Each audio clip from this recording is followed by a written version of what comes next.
안녕하세요. HJ 오디오북 책 읽어주는 여자 이현진입니다. 코이의 꿈을 찾아라. 오늘은 마지막 파트를 읽어드릴 시간인데요. 제가 빨리 읽어드렸어야 되는데 목감기가 와서 그동안 진행을 못 해드렸습니다. 이제 조금 나아져서 읽어드리려고 합니다. 많이 기다리게 해서 죄송하고요. 네, 그러면 지금부터 시작해 보도록 하겠습니다. 삶을 배우는 공동체 학교 파트 6입니다. 28. 맥락형 인재가 궁금하다. 패커드의 법칙. 어떠한 기업도 성공적인 회사를 만들어갈 적임자들을 충분히 확보하지 못한다면 매출이나 수익을 늘릴 수 없다. 수년 전 선진국형 직업교육 연구를 위해 직업교육 탐색대 연수자의 일원으로 참가한 나는 독일 프랑크푸르트행 비행기에 몸을 실었다. 독일, 네덜란드 등 유럽에서 4주간의 일정은 설렘과 충격의 연속이었다. 처음 도착한 독일의 작은 도시 카셀의 이국적인 풍경은 그리 낯설지 않게 소담스러운 느낌으로 다가왔다. 도로에는 전차, 버스, 자동차가 함께 다니고 있었는데 조화롭게 하나로 연결된 것으로 보아 계획된 시스템으로 다가왔다. 독일 교통과 문화 또한 융합 그 자체였다. 거리마다 마치 박물관처럼 역사가 살아 숨쉬는 고딕 및 바로크 양식의 건축물과 현대식 건물이 절묘하게 어우러져 있었다. 유럽의 유구한 역사와 전통이 살아있는 것 같아 이방인의 눈길을 사로잡기에 충분했다. 탐색대는 우선 독일의 직업교육 시스템과 수업 방식을 체험하기로 했다. 카셀 대학교의 게르츠 마이어 교수는 직업교육 및 프로젝트 학습 이론을 통한 자기주도적 학습 모델을 제시하였다. 교수는 우리에게 조직에 대해 질문하라고 했고 우리의 질문들을 모아 공통적인 내용을 설명했다. 그 다음 관련 사례를 제시했는데 우연히 고속도로에서 교통사고가 발생하자 다른 운전자들이 자발적으로 병원이나 경찰에 신고하고 부상자들을 응급조치한다는 내용이었다. 이에 대해 그는 이것도 조직으로 볼 수 있는가? 라고 질문했다. 우리는 이것이 조직인지 아닌지에 대해 각자 의견을 제시했고 그러는 사이 자연스럽게 토론이 진행되었다. 그동안 교수는 조직에 대해 아무런 설명이 없었다. 토론이 어느 정도 끝나갈 무렵 독일 수업들은 이런 방식으로 진행한다고 정리해 주었다. 이후 독일 직업학교들을 방문하여 수업을 참관하였는데 교사가 프로젝트 과제를 주면 학생들은 각각 그룹을 조직하여 자기 주도적 학습으로 진행하였다.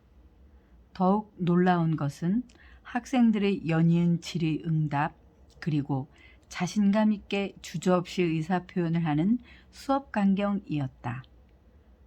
독일의 프로젝트 수업 모델은 효율성을 최대로 살린 조직화된 맥락형 교육 시스템이다. 단순한 지식의 암기가 아닌 과제 해결에 대한 대안을 스스로 찾게 하고 학생들이 창의성을 키울 수 있도록 다양한 문제 해결 능력을 주문하였다.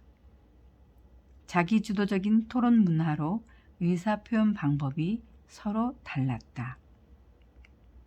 수업의 결과물은 완벽한 제품을 생산한다는 원칙을 준수하도록 수업이 설계되었다.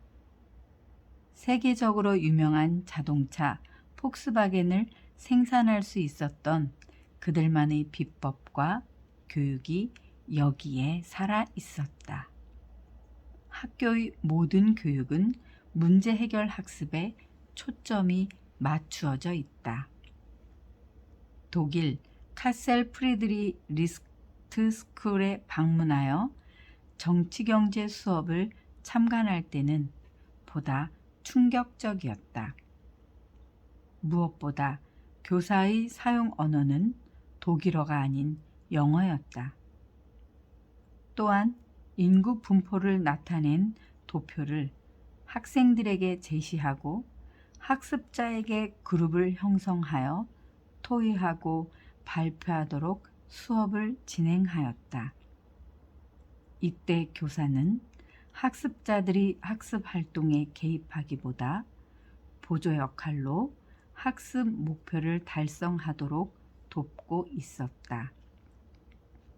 그룹별 발표가 끝나고 잘못된 것에 대한 질책 없이 정확히 분석 발표 내용을 토대로 계속해서 심화 토론을 하도록 안내하는 것이었다. 사전에 어떤 조정을 하지 않으면서 학습자가 자기 주도적으로 학습에 참여하도록 끌어내는 교사의 역할 수행을 보면서 독일의 교수학습법의 한 단면을 볼 수 있었다. 이후 계속되는 수업 참관을 통해 자기 주도적인 교수학습법은 어느 특정 학교에서만 이루어지는 것이 아닌 모든 교사의 수업 방식에 적용되고 있다는 것을 알게 되었다. 이러한 교육 방식의 결정체를 연수 기간 내내 우리 발이 되어준 버스기사 아민 씨에게서 찾을 수 있었다. 그는 직업의식이 투철한 독일인을 대변할 만한 멀티플레이어였다. 4개 국어를 구사하는 유창한 외국어 실력과 함께 대학에서 역사를 전공했다며 국경을 통과하는 여러 나라의 역사적 사실도 쉴 새 없이 소개하였다. 그야말로 역사 전문 가이드이자 모범 기사였다.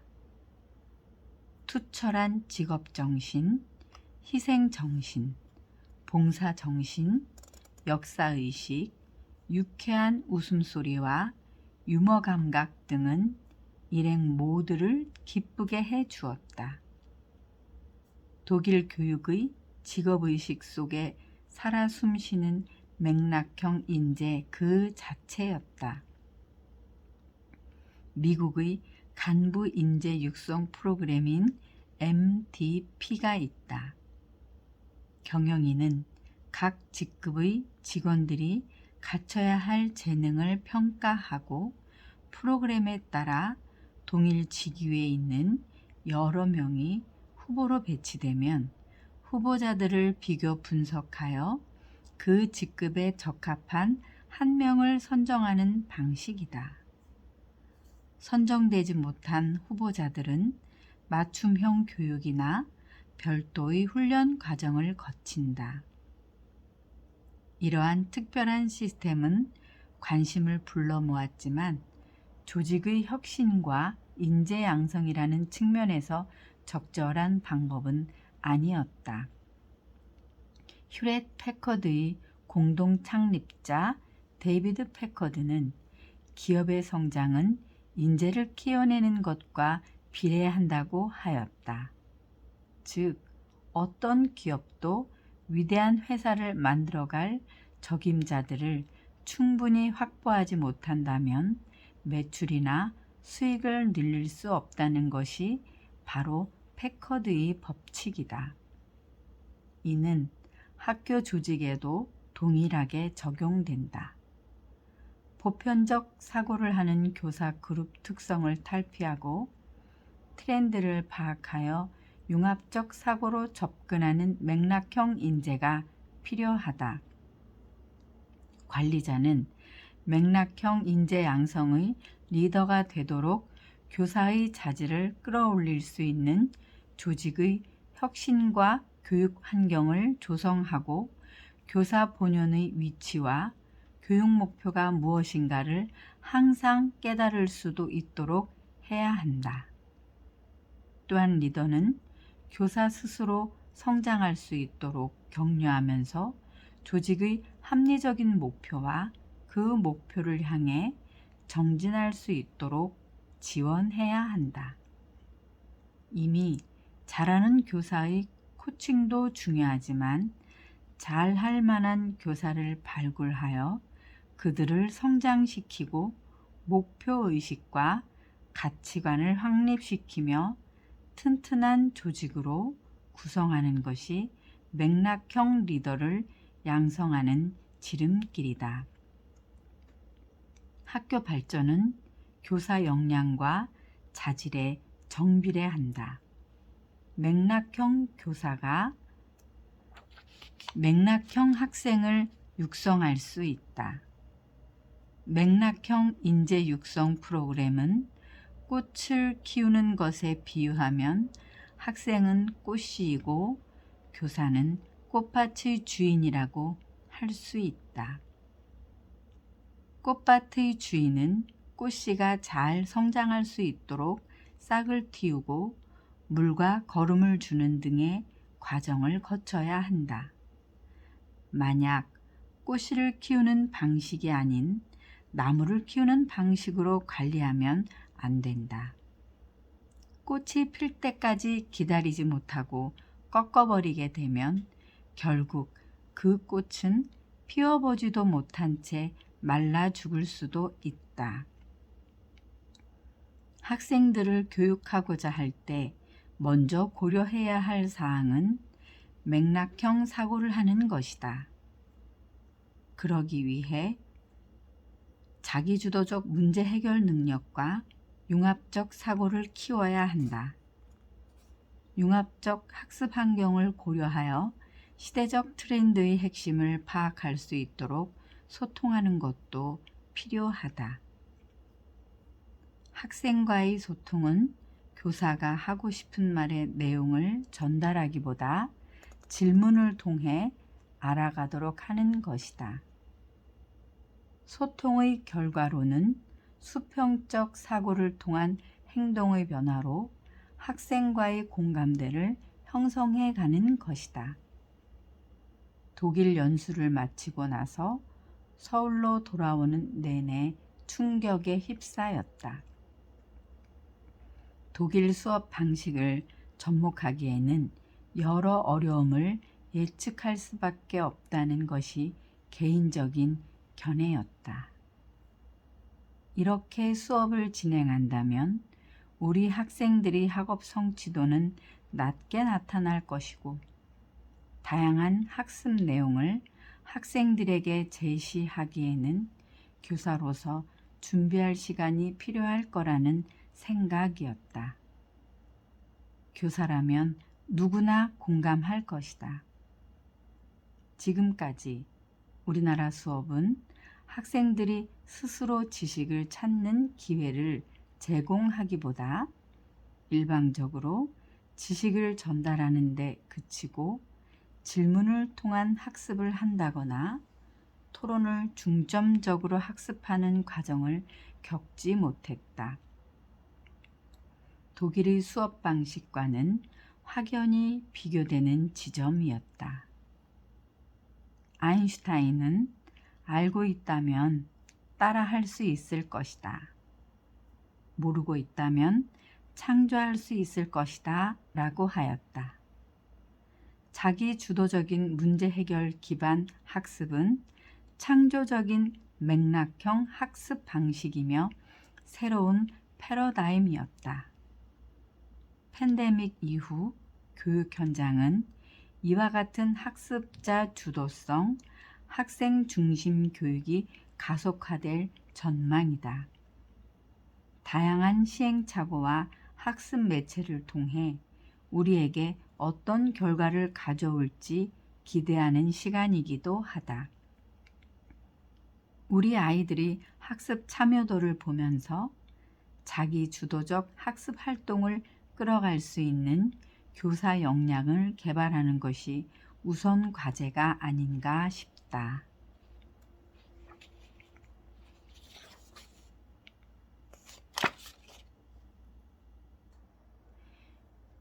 유태인 교육법 중 물고기를 잡는 방법을 알려주라 라는 말이 생각이 나는데요. 저도 아이를 키우면서 여러 가지 생각을 하면서 키웠는데, 아이가 질문을 했었을 때 바로 답을 알려주는 거는 물고기를 바로 잡아주는 거고, 엄마 이게 뭐야? 라고 물어봤었을 때 뭐야? 라고 대답하지 않고 이게 뭘까? 너는 뭐라고 생각해?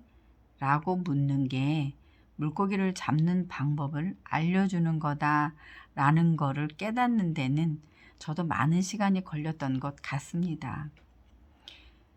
이렇듯 교육 방법에도 깨닫는데 작은 것도 많은 시간이 걸리는데, 우리 학교 교육에도 얼마나 많은 시간이 지나야 교육이 변화할까요?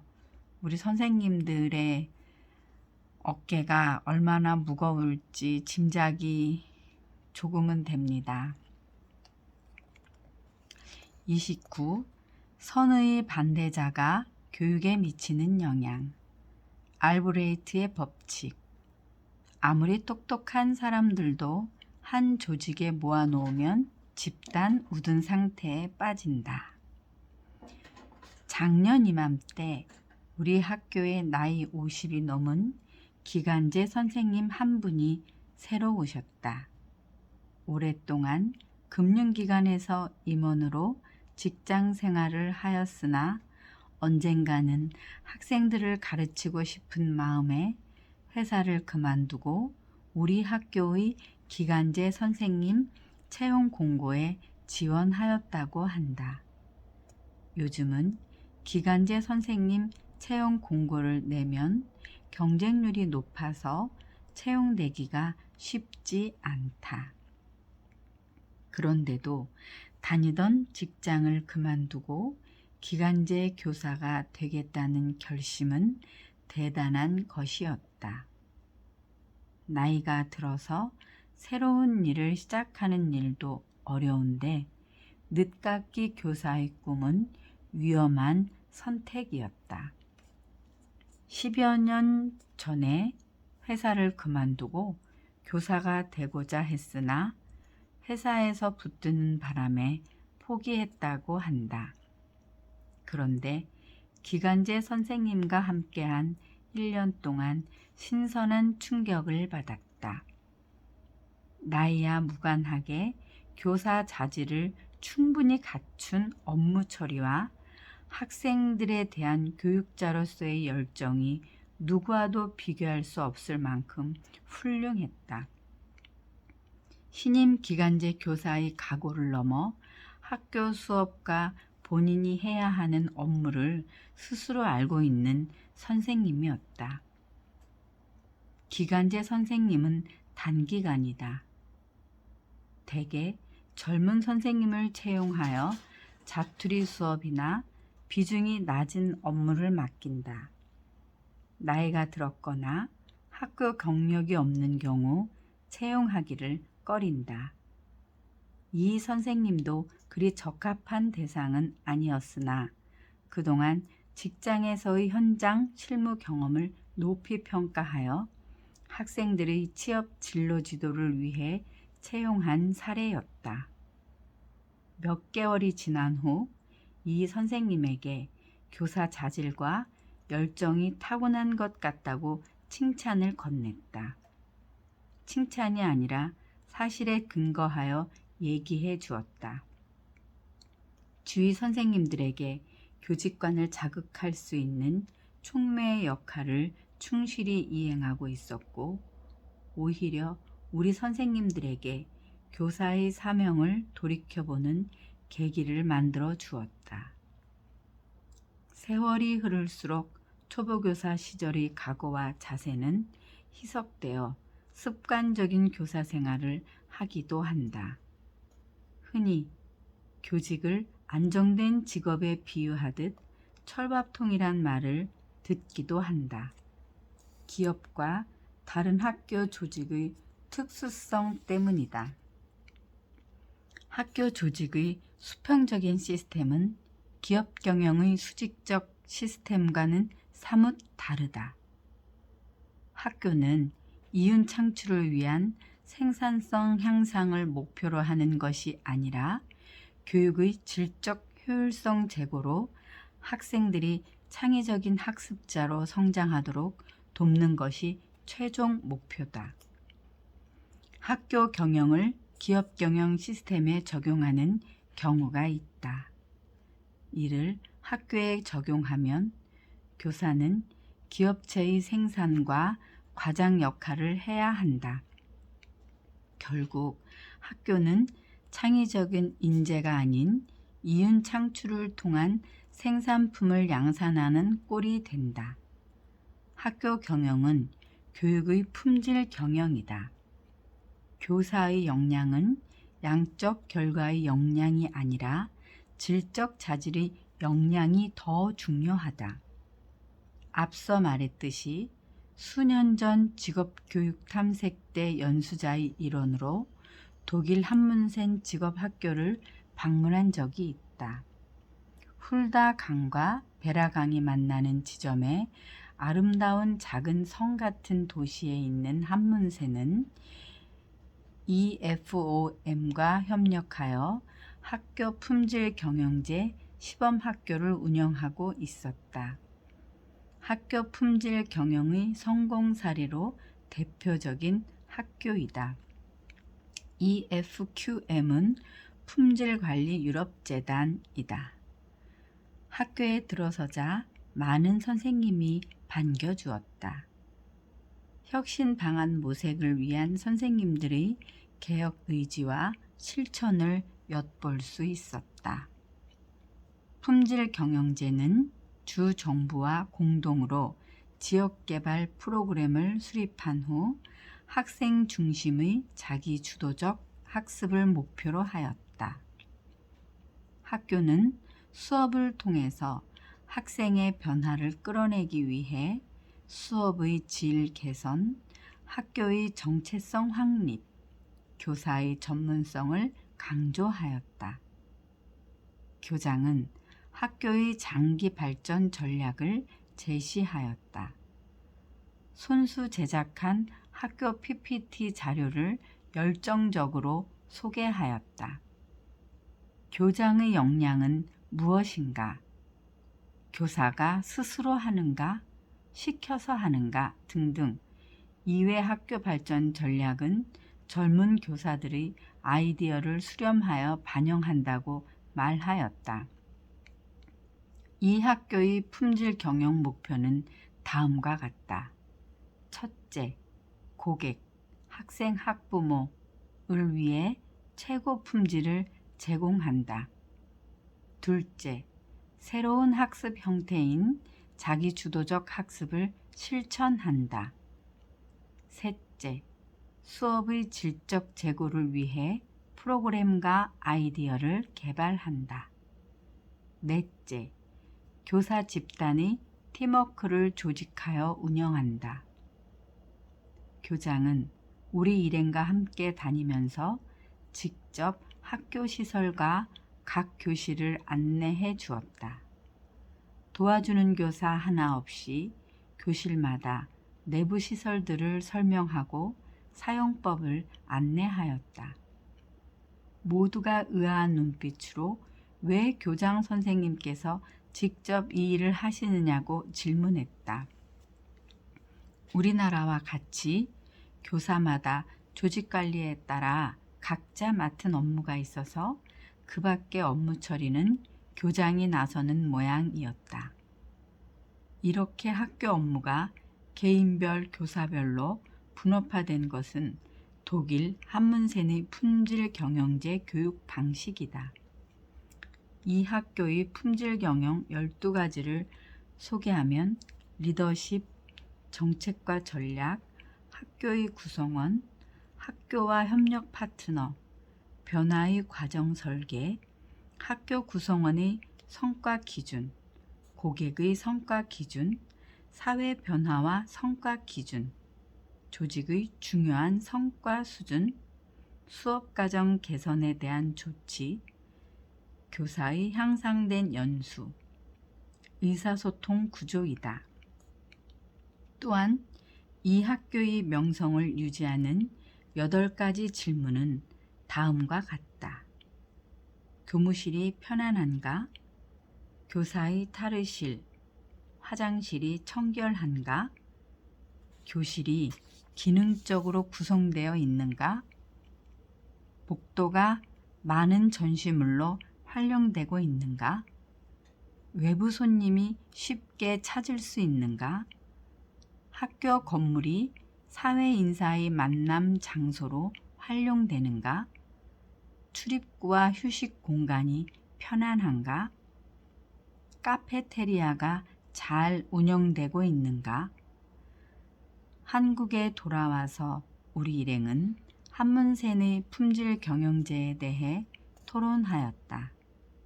아쉽게도 한국과 독일의 교육 시스템이 다르다는 것과 평가 방식이 다르다는 것을 실감했다. 또 한국의 교사는 관리자의 통제와 지시에 따르는 문화라면 독일의 교사는 스스로가 관리자이자 리더인 셈이다. 독일의 경영 컨설턴트이자 미래학자 칼 알브레이트는 한 집단에 똑똑한 사람들을 모아놓으면 모두 우둔해진다 라고 하였다. 집단 사고, 집단 합의에 이르게 되기 때문이다. 일례로 유명한 레알 마드리드 축구팀은 세계의 유명한 축구 천재들을 영입한 구단이지만 팀 성적은 그다지 좋지 않았다. 개개인은 축구 천재이지만 집단에서의 팀 성적은 초라해질 수 있다는 것을 의미한다. 이는 학교 조직에서도 나타난다. 교사 조직은 출중한 개인 역량을 갖춘 집단이다. 그러나 똑똑하고 훌륭한 교사들이 모였음에도 개인의 역량이 발휘되지 못하고 묻혀버린다. 학교 조직의 시너지 효과는 반감되고 우둔해지는 경향이 있다. 개개인은 모두가 교육 전문가이지만 조직의 목표와 교육관이 다를 수 있습니다. 또 수평적인 조직 문화에 근거한 교과 중심의 수업 방식과 담임 중심의 업무 처리 과정은 개인화되어 조직의 목표에 충족하지 못한다. 학교 조직의 집단적 우둔함을 막는 방법은 효과적인 리더십이다. 조직의 교육 목표를 달성하기 위해 교사 스스로 조직의 우둔함에서 벗어나야 한다. 관리자는 학교 구성원들의 특성을 파악하여 성실한 리더의 자질을 갖춘 교사를 양성하여야 한다. 또 교사 스스로 리더십을 발휘하기 위해 개인 역량을 개발하여야 한다. 미국의 경영학자 피터 드리커는 성실성을 훌륭한 리더의 조건이라고 하였다.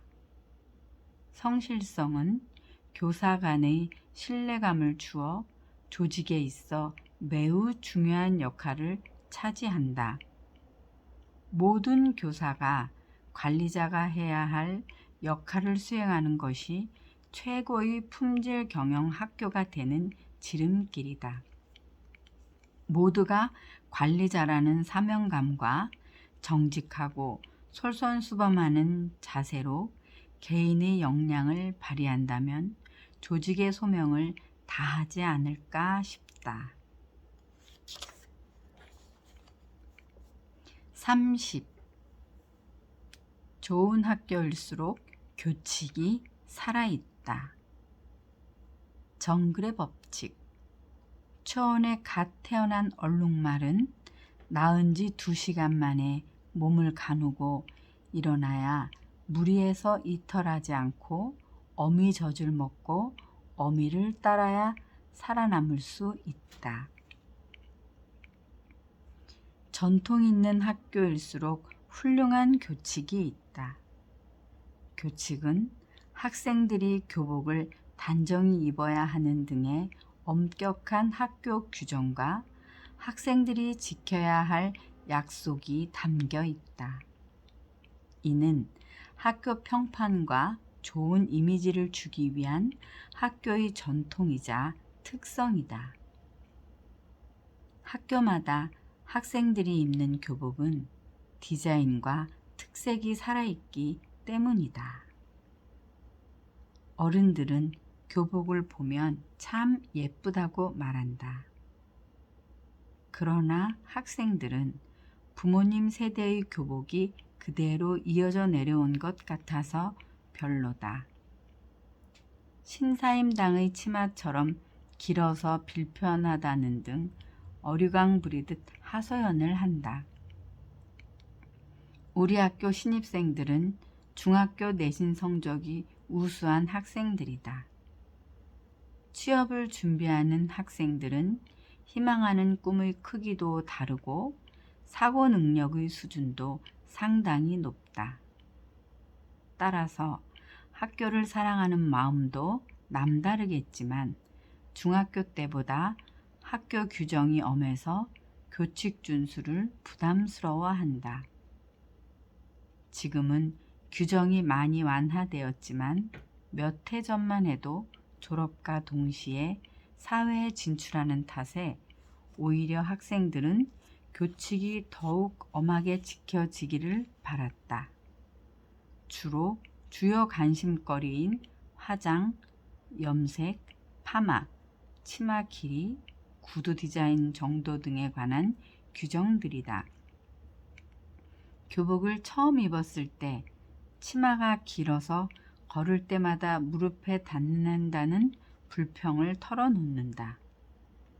교복 치마 폭은 A라인으로 길이는 무릎 밑 3cm이다.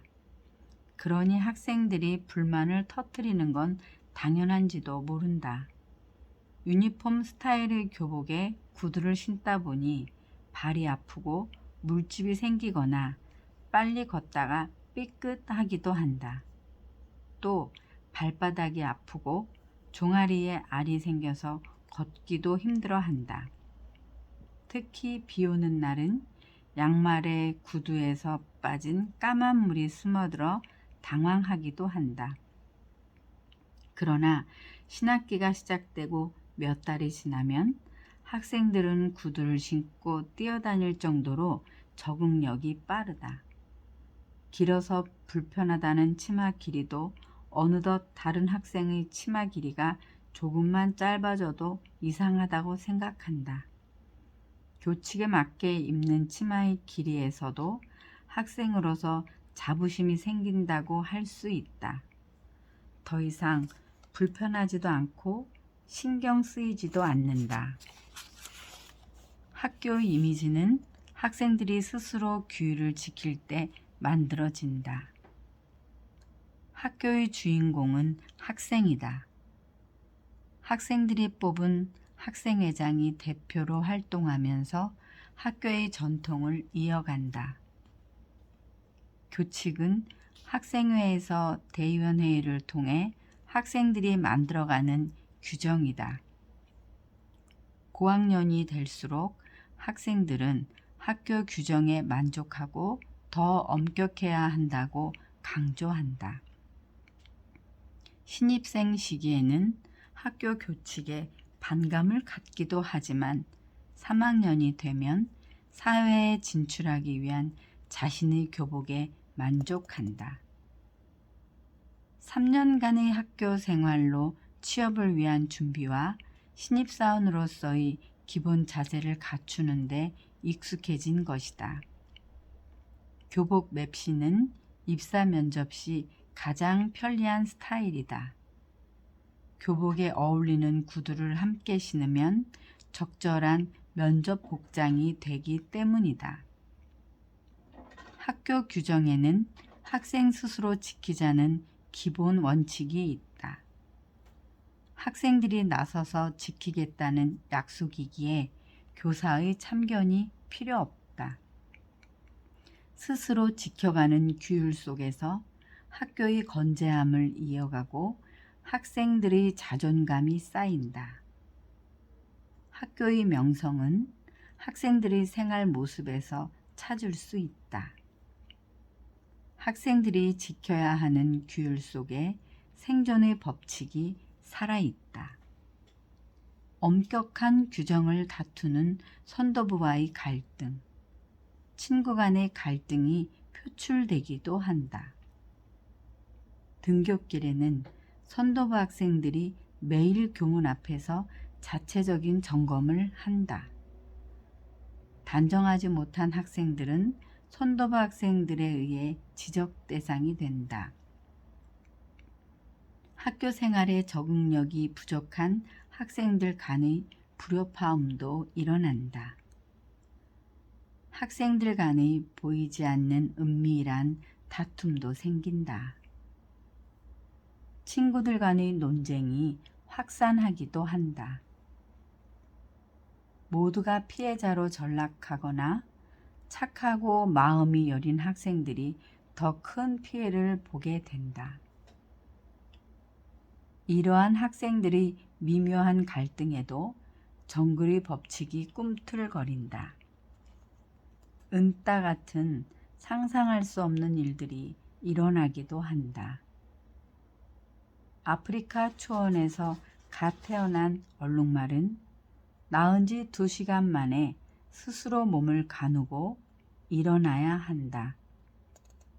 그 무리에서 이탈하지 않고 곧장 어미젖을 먹고 어미를 따라야 살아남을 수 있다는 정글의 법칙을 습득하는 셈이다. 사람은 성장 과정이 느려서 그냥 놔두면 죽거나 제대로 성장할 수 없다. 20년 이상 먹여주고 입혀주고 보호해주고 가르쳐야 사람 구실을 한다고 할까? 새끼 얼룩말이 맹수가 들끓는 정글 속에서 살아남기 위해 정글의 법칙을 터득하는 것처럼 학생들에게도 끊임없이 요구되는 꿈을 꾸고 그 꿈을 실현하려는 의지를 키워줘야 한다. 위드 코로나 시대가 되었다. 갑자기 찾아온 비대면 교육 환경으로 학생들의 규율을 저버리는 상황이 초래되었고 학교 규칙이 적용되지 않는 사각지대가 생길 수밖에 없다. 학생들은 어제보다 미래보다 오늘에 익숙해지기 급급하다.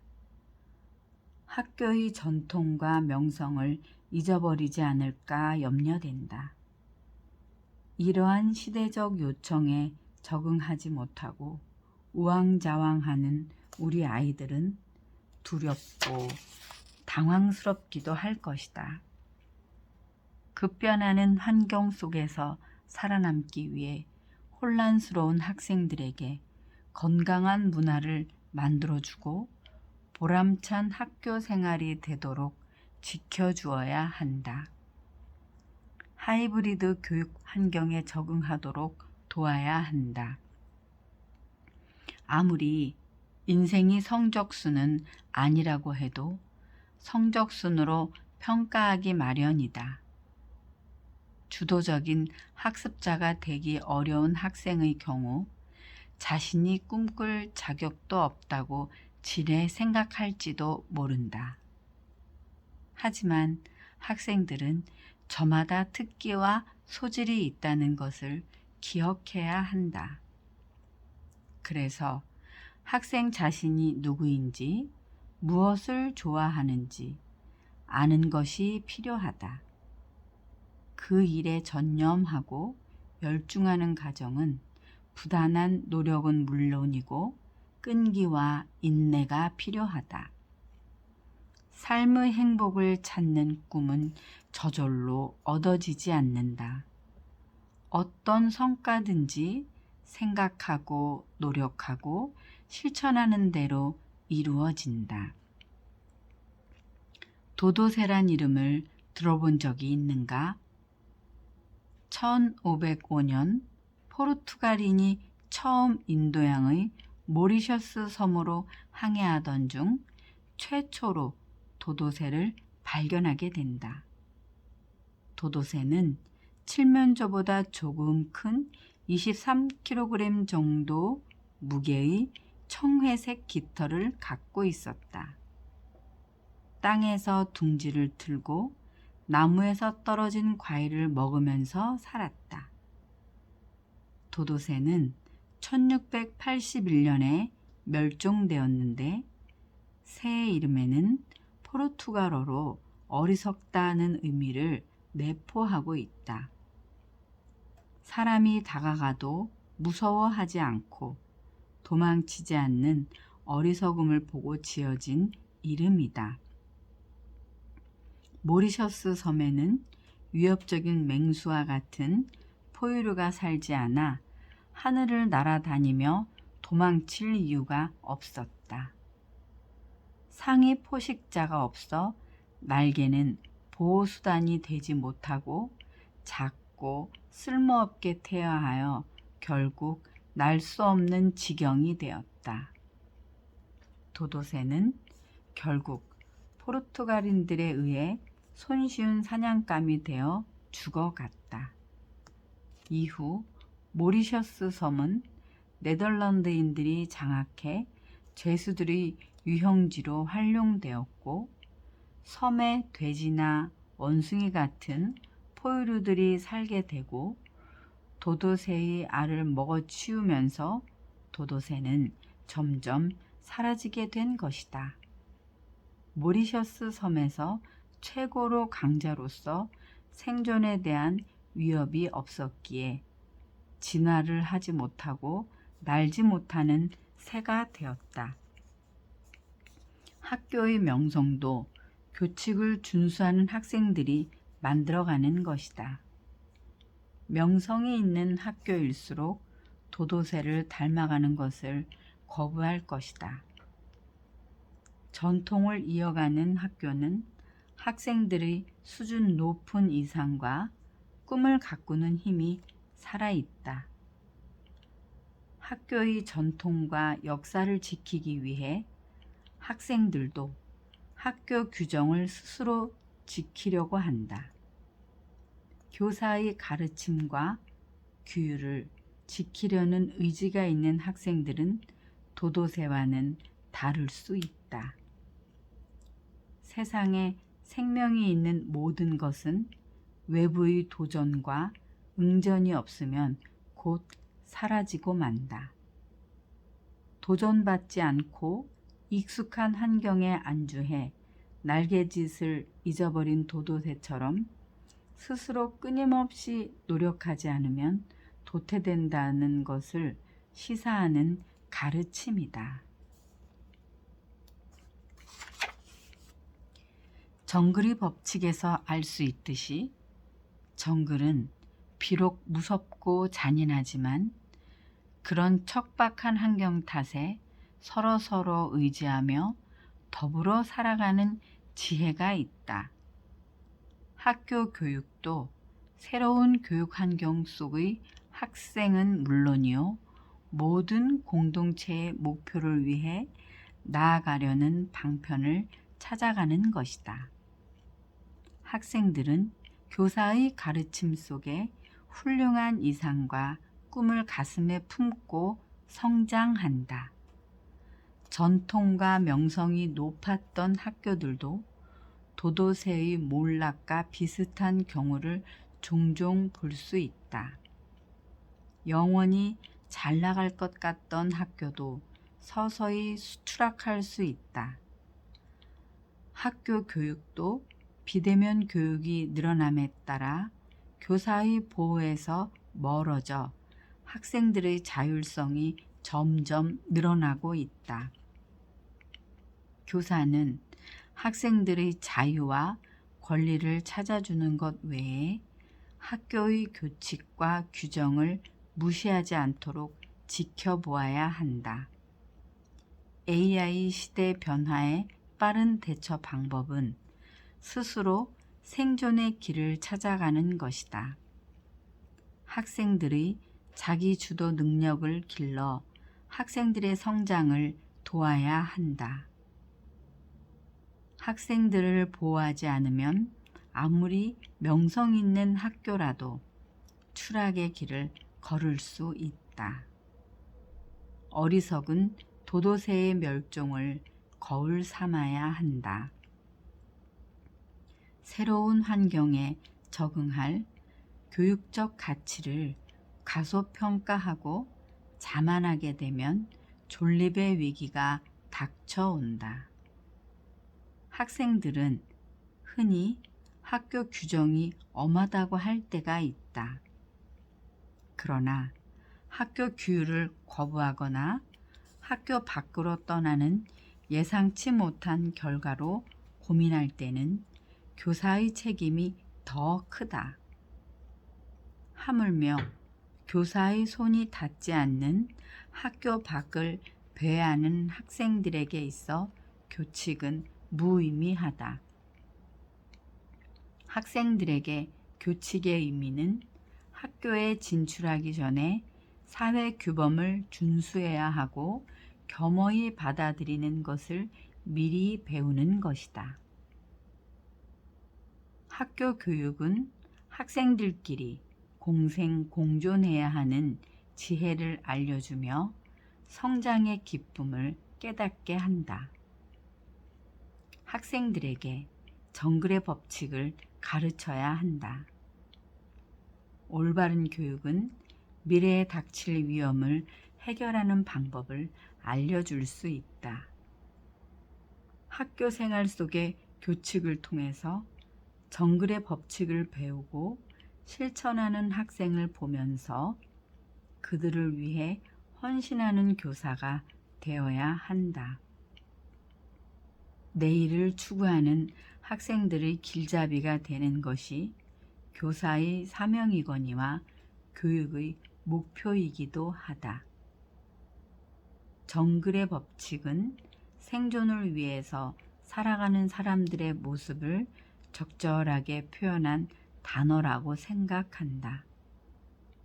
겉으로만 지도하는 것은 아이들에게 감정을 전달할 수 없다. 교사의 진심이 작용할 때 가장 좋은 효과를 가져온다.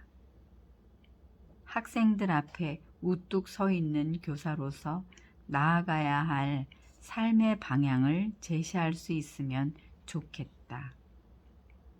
겉으로 보이는 위험 있는 교사의 모습이 아니라 학생들을 이끄는 지도자로서 역할을 해야 한다.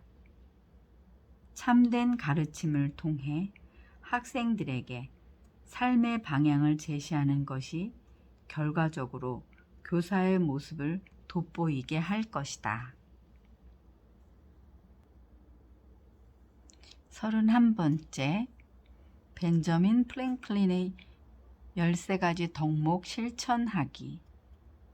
72대 1의 법칙.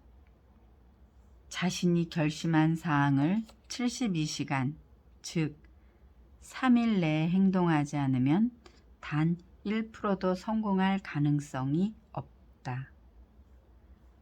우리 학교 인성교육은 벤저민 프랭클린의 13가지 덕목을 배우는 시간이다.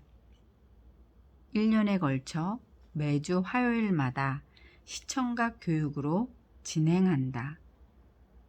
아침 자습 시간에 이루어지는데 학생들은 마음을 편안하게 하는 이 시간에 빠짐없이 참여하고 있다. 소통과 배려, 공감과 상호 존중의 행복한 가치관을 심어주기 위해 준비된 교육이다. 인성도우미 학생들은 학급마다 덕목별 관련 영상을 준비하여 시청하도록 안내한다. 담임 선생님과 학생들은 관련 영상 자료를 함께 본 후 토론하고 어떻게 실천할지에 대해 제안하기도 한다. 교육 초기에는 학급마다 적극적으로 이행되지 않는 편이었는데 이 교육의 중요성을 인지하도록 홍보하면서 학생들 스스로 참여하고 있다. 학교에서 이 프로그램을 준비하여 아이들이 자발적으로 참여하도록 했던 것인데 전교생이 모두 참여하기까지 그리 쉽지 않았다. 인성도우미 학생들은 프랭클린의 13가지 덕목을 포스터로 제작하여 매일 등교 시간마다 캠페인을 벌이기도 하면서 차츰 참여율이 높아지기 시작했다. 지금은 학교의 핵심 캠페인 활동으로 자리 잡아서 아이들도 벤저민 프랭클린의 13가지 덕목을 긍정적인 습관으로서 인식하게 되었다. 미국 보스턴에서 태어난 벤저민 프랭클린은 자기 개발을 위한 성공학의 전설적 인물, 성공적인 삶을 산 역사적 인물이다. 그야말로 성공이 무엇인가를 자기 삶으로 보여준 인물이다. 또 일정 관리를 위해 사용하는 플래너의 모델이자 시간 관리의 롤 모델이다. 그는 항상 스스로 자신의 모자란 부분과 나쁜 습관을 고치기 위해 지켜야 할 13가지 덕목을 만들어 매일같이 지켜나가고자 하였다. 우리 학생들은 생각만 하고 계획을 세우지 못할 때가 많다. 이에 학교에서는 플래너를 만들어 학생들에게 나누어 주었다. 매일매일 계획을 세워 꾸준히 실천하도록 캠페인을 벌여 나갔다. 매주 하나씩 조그만 일이라도 계획하여 실천하고 꾸준히 노력해 본 경험을 하나 둘씩 쌓아가는 것이다. 그 결과 학생들은 계획을 바탕으로 실천하는 습관을 길러 경쟁력을 갖게 되었다. 학생들은 무슨 일을 시작해야 할 때 실천보다는 계획만 철저히 세우는 경우가 많았다. 시작부터 하지 않고 관련 정보를 얻은 후 어느 정도 확신이 있을 때 비로소 움직이기 시작한다. 계획과 정보를 수집하다가 그만 지치고 실천하지 못하는 경우가 많다. 마치 시험 전날 공부도 하기 전에 책상 정리만 하다 지치게 되는 것과 같다. 자신을 스스로 나약한 존재로 생각하여 먼저 겁부터 내어 주저하게 된다. 공부하기로 마음먹고 내일부터 공부해야겠다고 각오를 해도 또 다른 장애 요인이나 걸림돌이 생기기도 한다. 갑자기 친구가 찾아온다든지 집안일이 생긴다든지 정당한 이유를 찾아 마음의 핑곗거리를 받아들이면서 자기 합리화한다. 다짐한 것을 바로 실천에 옮기지 않으면 시간이 지나면서 모두 사라지기 쉽다. 세운 계획을 잊지 않고 완수하려면 바로 실천에 옮겨야 한다. 다른 친구들이 생각만 하고 있을 때 먼저 시작하고 꾸준히 실천하기만 해도 경쟁력을 갖게 된다. 아무리 사소하고 작은 일일지라도 상관없다. 조금 버거운 일이라 해도 어차피 완벽한 계획이란 없다. 일단 시작하고 계획을 조금씩 수정해 가면서 완수해 나가면 된다. 스스로의 의지만으로 어려우면 행동으로 먼저 움직여서 변화된 상황을 만드는 것도 하나의 방법이다. 흔히 시간이 부족하다고 한다. 그러나 부족한 시간을 지배하며 살려고 노력해야 한다. 시간의 노예가 되어 시간에 쫓기는 것이 아니라 시간의 주인이 되어 시간을 활용해야 한다. 특히 시간의 흐름을 전략적으로 활용하려면 낭비하는 시간을 최소화할 필요가 있다. 하루 시간표를 만들어 가듯 인생 시간표도 만들어야 한다. 시간의 주인이 되려면 성장기부터 습관처럼 실천해야 한다. 시간을 계산할 줄 모른다면 실패와 성공조차 가늠하기 어려울 것이다. 자신이 결심한 사항을 72시간, 즉 3일 내에 행동하지 않으면 단 1%도 성공할 가능성이 없다는 72대 1의 법칙이 있다. 결심했으면 바로 행동에 옮기는 실천이야말로 시간의 주인으로서 성공으로 이끄는 길임을 깨닫게 된다는 것이다.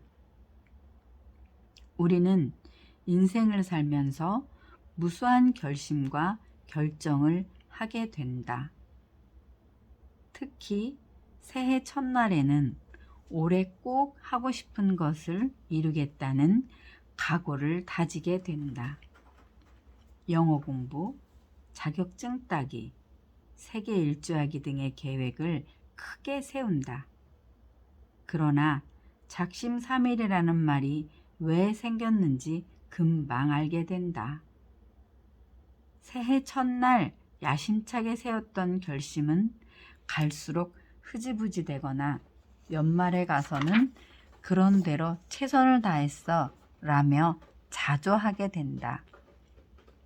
사이코사이버네틱스라는 말이 있다. 인간의 뇌는 미사일의 자동 유도 장치와 같아서 자신의 목표를 정해주면 그 목표를 향해 자동으로 유도해 나간다는 개념이다. 자신의 상상력을 잠재의식 속에 실패를 입력하면 안 되고 성공을 입력해 주어야 그에 맞는 자동 유도된다는 것이다. 따라서 자신이 꿈꾸는 것과 하고 싶은 것을 마음속에 떠올리고 구체화하며 상상하게 된다면 목표에 도달할 수 있다. 그 실천 방안으로 학생들에게 프랭클린의 13가지 덕목을 서로 토론하면서 함께 실천하는 것을 가르치는 것이다. 혼자서 하다 지칠 때 친구들과 함께 주고받은 내용을 활동지에 기록한다. 자신들이 하고자 하는 것과 하고 싶은 것들을 실천하면서 올바른 인성을 길러가게 된다. 학생들이 함께 지켜야 할 규칙들은 다음과 같다. 우리 선생님들이 학생들에게 처음 이 13가지 덕목을 알려주었을 때 그저 쉽게 생각하는 경우가 많았다. 사실 그냥 읽고 끝난다면 아무 의미 없는 말들의 나열일 수도 있다. 그래서 학생들에게 반복하여 실천하는 습관과 무작정 따라할 수 있도록 지속적인 캠페인을 펼쳐 나갔다. 물론 이 13가지 덕목 중에 몇 가지 덕목은 개개인의 상황이나 가치관과 맞지 않을 수도 있다. 그러한 덕목은 삭제하고 자신이 소중한 가치나 덕목을 수정해서 실천할 수 있도록 당부하였다.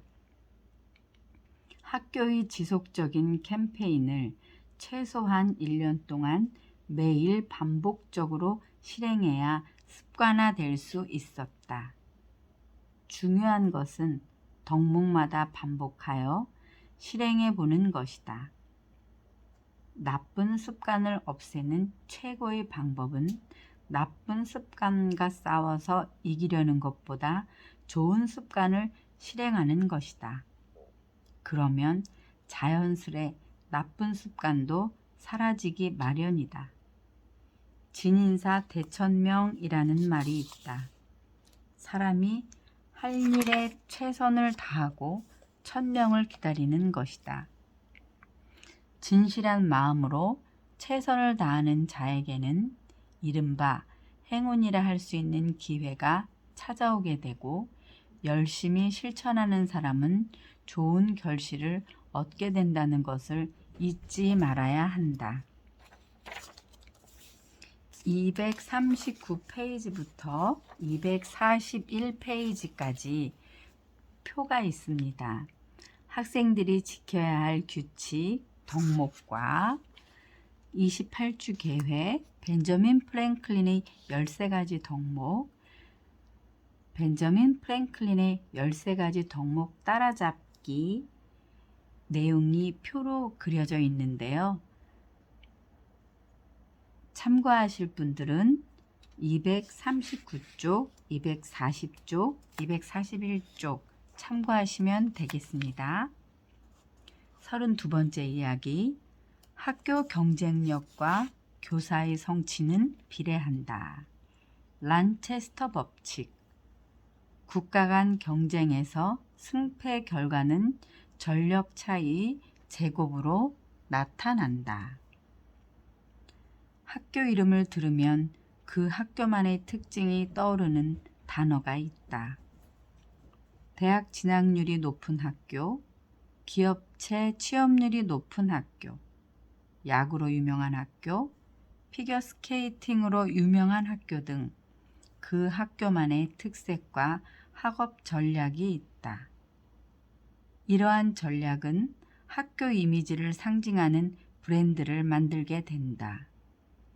인문계 고등학교는 영어, 수학, 과학, 체육, 음악 등 특성화 교육 중점 학교를 운영하여 경쟁력을 발휘한다. 또 특성화 고등학교는 컨벤션, 관광, 디자인, 의료, 보건, 자동차, IT, 로봇 등 산업군으로 특성화를 구축하여 학교의 차별화 전략을 갖고 있다. 나름대로 학교마다 특성을 살려 비교 우위의 학교를 만들어 명성이 나야 그 학교의 이름만 들어도 바로 떠올릴 수 있다. 우리 학교는 국제 컨벤션이란 브랜드를 가진 특성화 고등학교이다. 국제적인 마인드로 학생들을 키우고 외국어를 잘하는 학생들이 입학하는 학교의 모습을 기대할 수 있다. 컨벤션이란 다수의 사람이 한 장소에 모이는 대규모 회의를 의미한다. 주로 국제회의, 학술대회, 대중문화, 게임, 이벤트 등을 목적으로 정보 교류와 토론, 대회 등의 형태로 개최한다. 컨벤션 산업은 대규모 회의장이나 전시장, 연회장 등의 시설을 갖추고 국제회의나 전시회, 올림픽과 같은 빅 이벤트 등을 유치하는 산업으로 다양한 공통 관심사에 대한 토의를 중점적으로 다룬다. 이러한 컨벤션 산업에 필요한 전문 인력이 요청되었고 이러한 틈새를 공략하여 해성국제 컨벤션 고등학교라는 특성화 고등학교가 국내 최초로 만들어진 것이다. 컨벤션 전문가는 컨벤션 기획을 위한 투철한 직업관과 관련 지식을 습득하고 글로벌 시대를 이끌어갈 국제 감각의 협상력이 필요하다.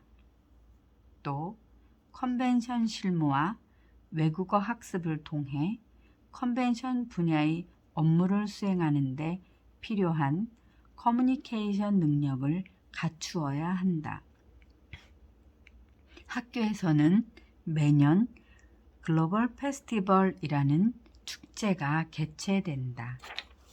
이 페스티벌은 원어민 수준의 학생들이 다국어로 진행하여 수준이 높고 학교에서 배운 컨벤션 기획력으로 학교 축제 행사를 직접 기획하고 개최한다.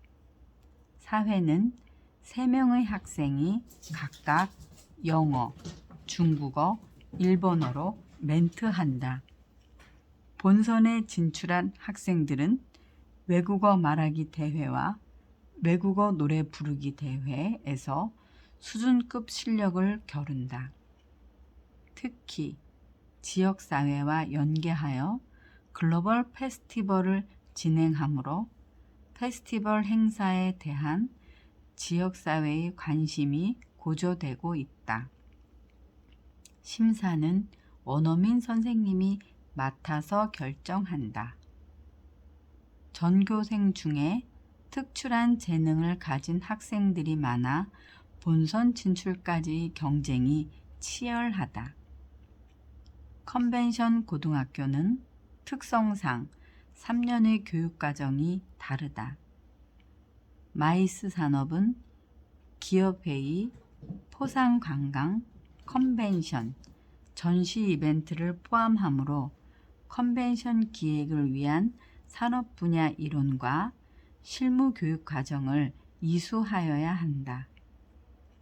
외국어 교육 과정은 1학년 때 중국어, 2학년 때는 일본어를 배운다. 물론 영어는 3년 내내 회화 중심으로 많은 시간을 할애하고 있다. 이런 이유로 외국어에 관심이 많거나 다문화 학생들이 입학하고 있다. 또 매년 1에서 3명의 외국인 교환학생이 와서 학교 수업을 듣는다. 한국에 오기 전에 어느 정도 한국어 공부를 하고 온지라 제법 듣기도 하고 인사말을 나누기도 했다. 처음에는 한국의 학교 문화에 적응하느라 부딪히기도 하지만 조금씩 적응하면서 즐거워한다. 이들은 재학생 집에서 홈스테이 하면서 가정 문화와 학교 문화도 함께 익히게 된다. 외국인 교환 학생들은 한국의 특별한 문화에 관심이 많다. 재학생들과 어울려 김치, 삼겹살, 김밥, 비빔밥, 떡볶이를 자주 먹으러 다닌다. 또 에버랜드, 오케스트라, K-팝 콘서트, 노래방, 극장, 시장, 산책, 자전거 타기, 태권도 등에 관심이 많다. 주말에는 한강공원, 롯데타워, 올림픽 경기장, 경복궁 등으로 함께 어울려 다니며 한국적인 문화에 적응하려고 한다. 이들로 인해 고국에 돌아가더라도 한국 문화와 학교 자랑으로 코리아라는 컨벤션 효과를 톡톡히 누리고 있다. 다문화 교육으로 외국어 전문 동아리들이 활동하고 있다. 영어 영재반은 학생들이 직접 면접을 보고 신입 부원을 선발하여 언어 구사 능력이 뛰어나다. 학생들은 스스로 에세이 작성이 가능해서 학생들의 힘으로 학교 소식지와 신문들을 제작하고 있다. 해외 유수 대학의 진학률도 높은 편이다.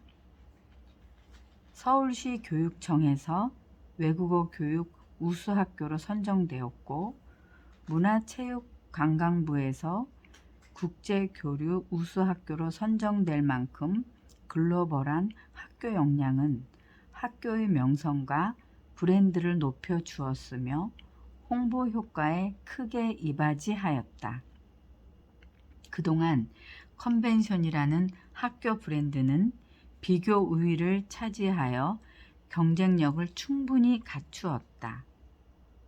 그러나 지속적인 학교의 경쟁력을 위해서는 4차 산업의 빠른 변화와 더불어 위기 대처와 새로운 전략 수립이 필요하다. 비교 우위에 있건 비교 열 위에 놓여 있건 다른 학교와의 차별화 전략을 세워야 살아남을 수 있다. 이에 모든 선생님은 물론 특히 외국어 교과 선생님들은 전문 역량을 갖추어 학생들의 외국어 능력 향상을 위해 부단히 노력하고 있다. 또 원어민 영어 선생님과 일본어와 중국어, 다문화 선생님들을 초빙하여 교과 수업 외에 방과 후 수업을 특화하여 글로벌 교육 환경을 조성하고 있다. 4차 산업 시대는 인공지능에 의해 초연결과 초지능이라는 특징을 가지므로 융합과 연결이 극대화되는 산업 환경에 적응해야 한다. 사람과 사물 또는 사물과 사물이 인터넷 통신망으로 연결되어 발생하는 빅데이터는 인간의 행동을 예측 가능하게 한다. 따라서 새로이 변화되는 온택트 환경에 필요한 프로그램을 만들어 연결과 융합에 의한 새로운 교육 비즈니스와 대응 전략을 세워야 한다. 학교의 브랜드와 명성을 살려 강한 학교는 강자의 전략이 있어야 하고 약한 학교는 강한 학교를 상대로 경쟁해서 이길 수 있는 차별화 전략이 필요하다. 영국 과학자 프레드릭 란체스터는 전투기 공중전 결과를 분석하다가 제1법칙과 제2법칙을 밝혀냈다. 제1법칙은 1대1의 전투에는 산술적인 뺄셈의 법칙 5-3은 2이 적용되고 제2법칙은 그룹전에서 제곱의 법칙 5-3은 4이 적용된다는 이론을 펼쳤다. 일반적으로 란체스터 법칙이라고 얘기하면 제2법칙을 말한다. 제2법칙에 의하면 A국이 비행기 5대, B국이 비행기 3대가 정면으로 대결하면 B국의 비행기 3대가 파괴될 때 A국의 비행기 4대가 남는다. 다만 장소, 무기, 전략이 모두 동일하다는 조건이 붙는다. 결국 약자인 B국이 더 엄청난 손해를 보게 된다. 국가 간 전쟁에서 승패의 결과는 전력 차이 제곱으로 나타난다. 그러나 강자와 약자가 동일 장소, 동일 무기, 동일 전략으로 정면 대결을 펼쳤을 경우로 한정되어 있기 때문에 약자라고 반드시 진다는 의미는 아니다. 란체스터 법칙에서 이러한 전략 개념을 응용한다면 지는 싸움을 피할 수 있다. 있다. 강한 자는 강한 대로, 약한 자는 약한 대로 자신에게 적합한 방법을 찾아내야 한다. 강한 자는 동일 장소, 동일 무기, 동일 전략으로 한정해서 정면 승부를 걸었을 경우 승리할 수 있지만, 약한 자는 다른 장소, 다른 무기, 다른 전략으로 대결해야 이길 수 있다. 이 셋 중에서 한 가지만 다른 선택을 해도 승부를 걸어볼 만하다. 예를 들어 틈새의 창의적 공간을 찾아 차별화된 전략으로 공략하는 것이다. 학교 명성이 우위에 있는 학교가 절대적으로 유리하다. 경쟁력이 약한 학교는 더 나은 브랜드와 아이템을 가졌다고 해도 부단한 노력이 필요하며 차별화 전략을 모색해야 한다고 생각한다. 한편 학교 명성이 있더라도 순위를 뒤따르는 다른 학교들에 의해 언제든지 브랜드 순위가 역전될 수 있다는 점을 대비한 전략이 필요하다. 지속적인 우위를 위해서 거시적인 대안은 물론 학습 운영 함량을 높이고 지역사회의 관계도 단단히 하며 긴장감을 놓지 말아야 한다. 브랜드 순위가 하위 그룹 학교라면 무기, 진로 결과, 장소, 학생, 학부모, 지역사회, 전략, 교육 프로그램에 대해 집중적으로 연구하기를 바란다. 특성화하기에 유리한 자신만의 전략으로 준비해야 한다. 우리에게 잘 알려진 이순신 장군의 명언, 아직 배가 12척이나 있고 저는 죽지 않았다 라는 의미의 상유 12 미신불사라는 명언이 있다.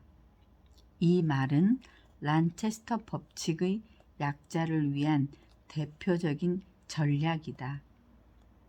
이순신 장군이 한산대첩에서 왜군과 1대7 정도의 정면 대결로 열세임에도 불구하고 하객진 전략으로 우위를 보인 공격력으로 승리하였다. 또 명량해전에서는 12척의 배로 133척의 왜군과 대결하겠다는 결연한 의지로 31척을 격침하는 놀라운 승리를 거두었다. 후한서에 뜻이 있는 자는 일이 반드시 이루어진다는 뜻을 가진 유지자 사경성이라는 말이 있다. 강한 자는 강한 대로, 약한 자는 약한 대로 차별화 전략이 더욱 필요한 시대이다.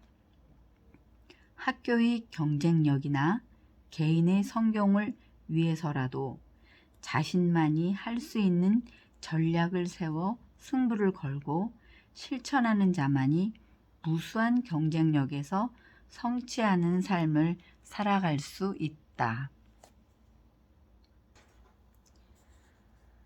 33번째, 위기는 곧 기회, 티핑 포인트가 있다. 3의 법칙. 한두 명의 행동으로 주위 시선을 끌지 못하나 3명 이상이면 집단이 된다. 집단 행동은 사람들에게 같이 행동하게 만든다.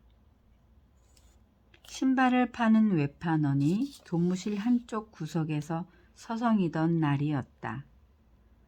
선생님들에게 구두와 실내화들을 꺼내 보이며 발이 편한 신발이라면서 홍보하며 판매하고자 찾아온 것이다.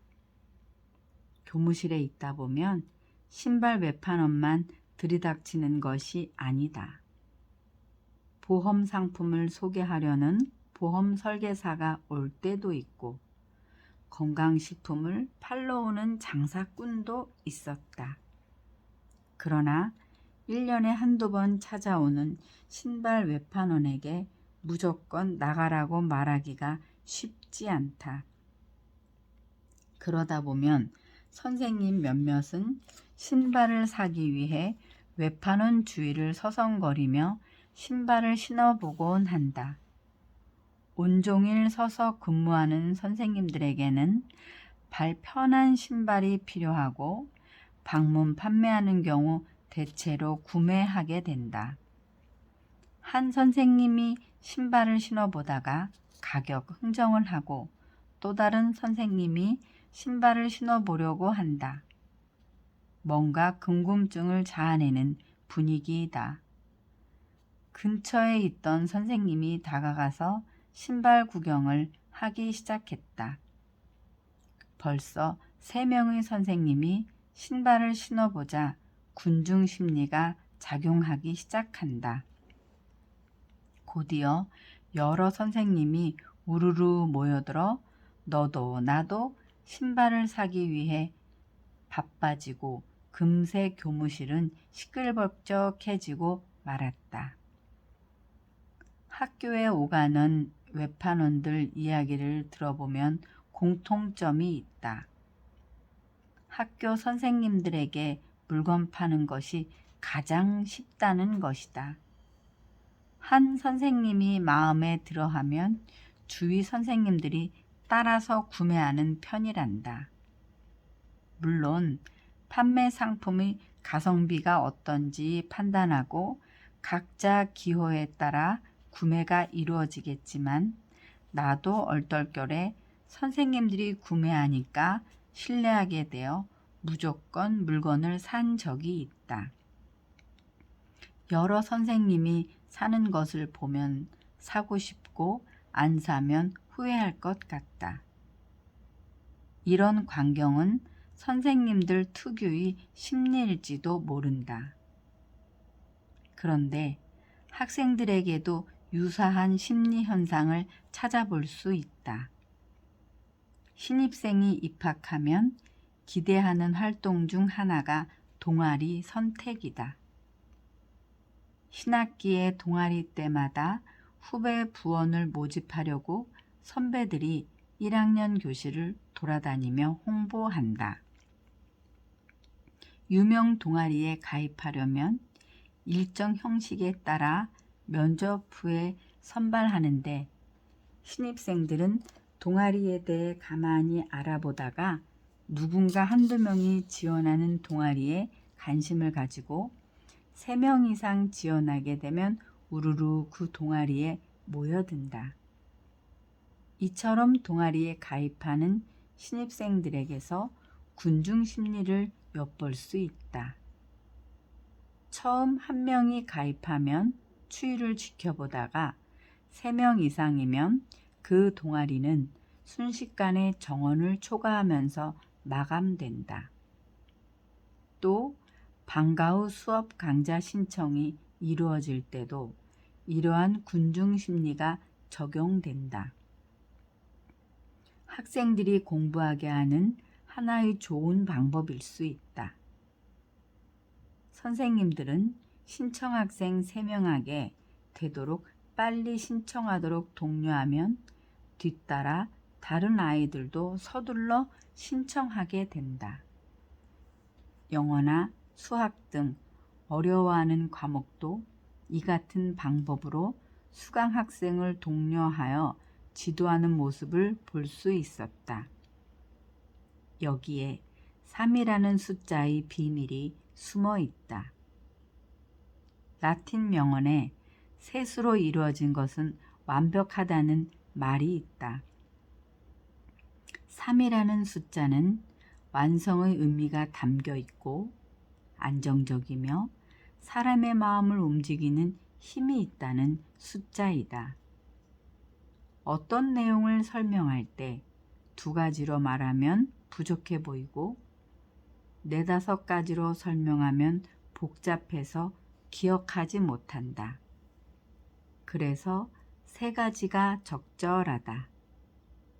예를 들면 천지인, 과거, 현재, 미래, 기체, 액체, 고체, 뿌리, 줄기, 잎, 서론, 본론, 결론, 교사, 학생, 부모 등 세 가지가 완성된 구조임을 알 수 있다. 미국 저널리스트 마크 S. 윌트는 누군가를 설득하고 참여를 끌어내기 위해서는 목표 설정과 그 목표에 따른 스토리를 전략적으로 구성해야 한다고 하였다. 이성에 의한 판단만이 아니라 감성에 의한 행동을 이끌어내야 하는데 세 사람에 의해 전체의 참여를 유도할 수 있다고 하면서 3의 법칙을 주장하였다. 또 스탠퍼드 대학교의 교수이자 심리학자 필립 짐바르도는 한두 명이 행동하면 주위 시선을 끌지 못하다가 3명 이상이 되면 집단 행동이 된다고 하였으며 이들 집단 행동은 다른 사람에게 그 집단 행동과 같은 행동을 취하게 만든다고 하였다. 미국의 심리학자 스탠리 밀그램은 이러한 집단 행동이 왜 일어나는지에 대해 심리적인 실험을 하였다. 뉴욕 번화가의 횡단보도를 건너던 실험자에게 갑자기 걸음을 멈추고 건너편 빌딩을 쳐다보게 한 것이다. 한 사람의 실험자가 건너편 빌딩을 쳐다보았을 때 42%의 사람들이 관심을 보였고 두 번째 실험자가 첫 번째 실험자 옆에서 똑같은 행동을 하자 60%의 사람들이 건너편 빌딩을 쳐다보았다. 또 세 번째 실험자를 투입했을 때는 무려 86%의 사람들이 지나던 발걸음을 멈추고 함께 건너편 빌딩을 쳐다보더라는 결과가 나왔다. 3의 법칙에서 알 수 있듯이 한두 명만으로 사람들의 관심을 끌어내기 어렵다. 하지만 3명 이상이면 사람들의 관심을 모아 집단 행동으로 발전하게 할 수 있다. 세 번째 사람이 참여함에 따라 다른 사람의 동참 여부도 결정되는 것이다. 3명이 되어야 티핑 포인트를 만들 수 있다. 벌써 수년 전의 일이다. 홍대 근처 공영 주차장에서 홍대 조폭 떡볶이라고 불리던 떡볶이 트럭이 있었는데 어느덧 본점과 2호점이 있을 정도로 성장했다. 건장한 아저씨 셋이 떡볶이를 요리하고 접시에 담아내고 치우는 일까지 일사불란해서 놀라게 했고 친절한 말 한마디 없이 발빠르게 응대하는 모습에서 어떤 위압감이 느껴져서 그랬는지 사람들은 조폭을 연상시켰다. 온라인상에서 아저씨들의 떡볶이가 조폭 떡볶이라고 불리면서 일파만파 알려졌고 줄을 서서 기다릴 만큼 소문난 맛집이 되었다. 어쩌면 흔히 맛볼 수 있는 매콤달콤한 떡볶이에 불과했을 텐데 조폭이라는 강렬한 이미지가 얹어지면서 마케팅 포인트가 되었다. 온라인상에서 몇몇 소수 전파자의 조폭이라는 단어가 이미지를 고착화하게 했고 무뚝뚝해서 떡볶이와는 어울리지 않는 건장한 아저씨 3명이 호기심과 함께 상황의 힘이 더해져서 한순간에 성공 스토리를 만들어냈다. 한마디로 예상하지 못한 티핑 포인트가 발휘된 것이다. 여기에서 말콤 글래드웰이 주장한 티핑 포인트의 3가지 현상을 볼 수 있다. 처음에는 미미하다가 어떤 상황이 주어지자 예상하지 못한 변화가 폭발적으로 일어나는 현상을 보게 된다. 이러한 현상은 소수 전파자, 고착성 요소, 상황의 힘이라는 3요소의 융합작용이 반응한 것이다. 조직사회에서 집단 행동을 끌어가려면 앞서 나가는 사람이 중요하다. 맨 먼저 앞설 용기를 가진 리더가 있어야 한다. 앞서는 리더는 선택과 결단이 필요하다. 또 훌륭한 리더가 조직을 이끌려면 두 번째 사람과 세 번째 사람이 뒤따라야 한다. 세 번째 사람이 협력할 때 비로소 실질적인 변화를 이끌어낼 수 있다. 아무리 리더라고 하더라도 뒤따르는 사람이 없다면 훌륭한 리더라고 할 수 없다. 이러한 티핑 포인트의 중요성은 학교 조직에서도 작용할 수 있다. 학교 조직을 이끌어갈 3명의 교사만 확보되어도 전체 구성원의 방향을 움직이는 힘이 만들어진다. 이는 학교 발전과 혁신의 열쇠로 더할 나위 없이 중요한 모멘텀이 된다. 학교 발전의 핵심 요소 3가지는 신입생 모집, 교육 운영, 진로 성과이다. 이들은 개인과 학교는 물론 국가까지 연결하여 융합적 결과를 창출하는 중요한 포인트이다. 위기에 직면할 수 있는 학교 조직 문제를 하나하나 해결하려면 구성원들이 머리를 맞대고 다음과 같이 문제 해결의 3요소를 찾아볼 수 있어야 한다. 첫째, 리더의 역할이 중요하다. 학교 발전을 위해 긍정적 방향으로 이끌어줄 리더를 필요로 한다. 리더의 부재는 조직의 치명적 상황을 만들 수도 있다.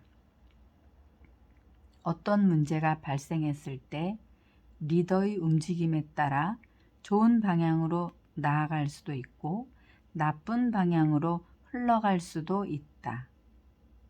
교장이 책임과 역할을 다할 때 동조자들이 늘어나고 무리가 커질수록 하나의 주류가 형성되는 것이다. 둘째, 조직 운영의 동조자이다.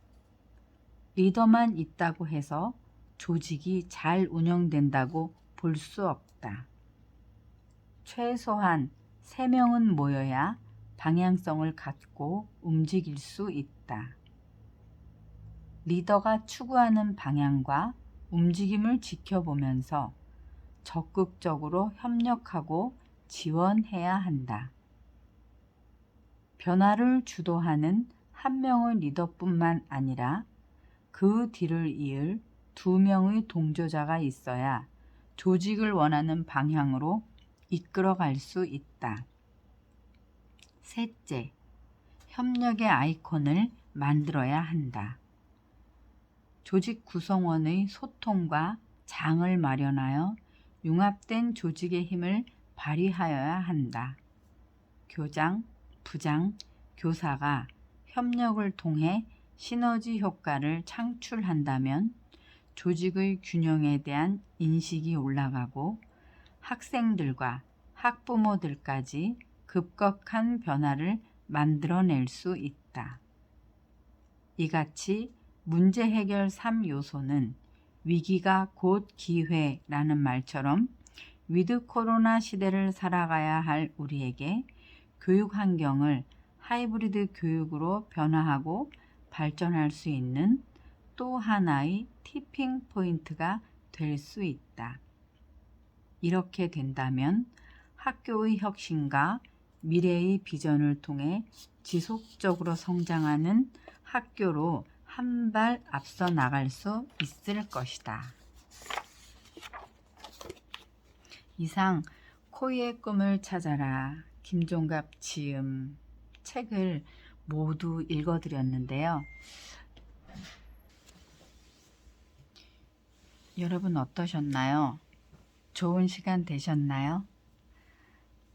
앞으로도 여러분에게 좀 더 좋은 책을 읽어 들을 수 있도록 노력하는 HJ 오디오북이 되도록